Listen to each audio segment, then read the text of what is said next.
নারীর ভালোবাসা বুঝতে হলে যেতে হয় গভীরে, পুরুষের ভালোবাসা বুঝতে হলে যেতে হয় শরীরে। রব যখন কাউকে খুব করে চান, তখন সে বান্দাকে সব দিক থেকে প্রচণ্ড একা করে দেন, যেন সে তার রবকে খুঁজে পায় আর তার রবের ভালোবাসার দিকে ফিরে আসে। দূরের মানুষ তো দূরেই রয়, পর তো কাছের মানুষই হয়। এই শহরে রূপের ব্যবসা হয়, মনের না। এই শহরে বিনামূল্যে কষ্ট পাওয়া যায়, ভালোবাসা না। নতুন হলে যত্ন বাড়ে, পুরাতন হলে অবহেলা বাড়ে। অন্যকে কাঁদিয়ে কিছু মানুষ নিজে কেঁদে ফেলে।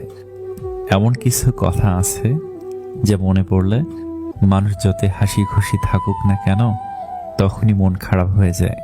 কিছু নারী তার যৌবনকালে কারো বউ হয়ে এসে আলাদা থাকার জন্য আন্দোলন করে, আবার সেই নারী কয়েক বছর পর শাশুড়ি হয়ে একসাথে থাকার জন্য অনুরোধ করে।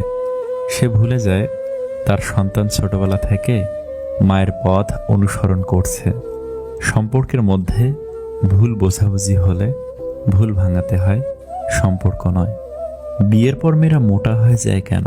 এর কারণ হলো বিয়ের পরপরই আত্মীয় স্বজনদের বাড়িতে প্রচুর দাওয়াত পায়, যার ফলে বিয়ের আগে ডায়েট করলেও সে মনে করে বিয়ের পর এখন তো দরকার নাই। সেই কারণে খাওয়ার ব্যাপারে সতর্ক থাকে না। আরও হরমোনিক কিছু কারণে মেয়েরা মোটা হয়। শান্তিতে ঘুমানো আর সুখে জীবন কাটানোর প্রধান সিঁড়ি সৎকর্ম। সময় খুব চালাক, যৌবনের লোভ দেখিয়ে শৈশব কেড়ে নেয়, আবার অর্থের লোভ দেখিয়ে যৌবন কেড়ে নেয়। বিপদের দিনে কজন বলো থাকে তোমার পাশে, সুদিনে তো ভাত ছিটালে কাকের দলও আসে। এক কৃষক ডাক্তার সাহেবকে বললেন, আমার ঘোড়াটির কি হয়েছে? 3 দিন যাবত কিছুই খাচ্ছে না, খালি শুয়ে থাকে। পশু ডাক্তার সাহেব বললেন, আমি ঔষধ দিয়ে দিচ্ছি, 7 দিন পর দেখব। 7 দিন পর ডাক্তার সাহেব এসে ঘোড়াকে ইঞ্জেকশন দিয়ে বললেন, মনে হচ্ছে জটিল সংক্রমণ রোগে আক্রান্ত, 3 দিন পর খবর দেবেন।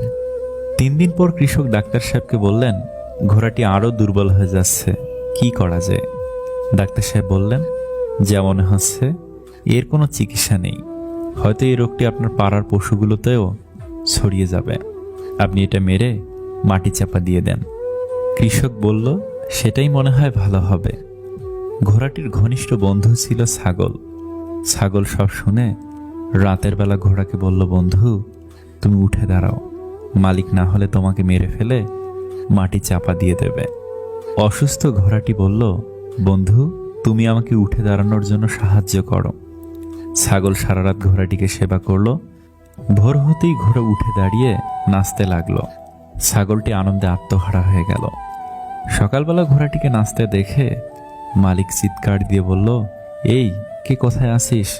আমার ঘোড়াটা সুস্থ হয়ে নাচছে। সন্ধ্যায় পার্টি, সবাইকে নিমন্ত্রণ কর, ছাগলটাকে এখনই জবাই দে। এই গল্পের শিক্ষা, ভালো কাজের মধ্যে সবচাইতে বড় হলো উপকার। উপকার করার পর যত তাড়াতাড়ি পারেন ওই উপকার গ্রহণকারীর সাথে সকল যোগাযোগ বিচ্ছিন্ন করে দূরে কোথাও সরে যান, তা না হলে আপনার পরিণতি ওই ছাগলের মতোই হবে।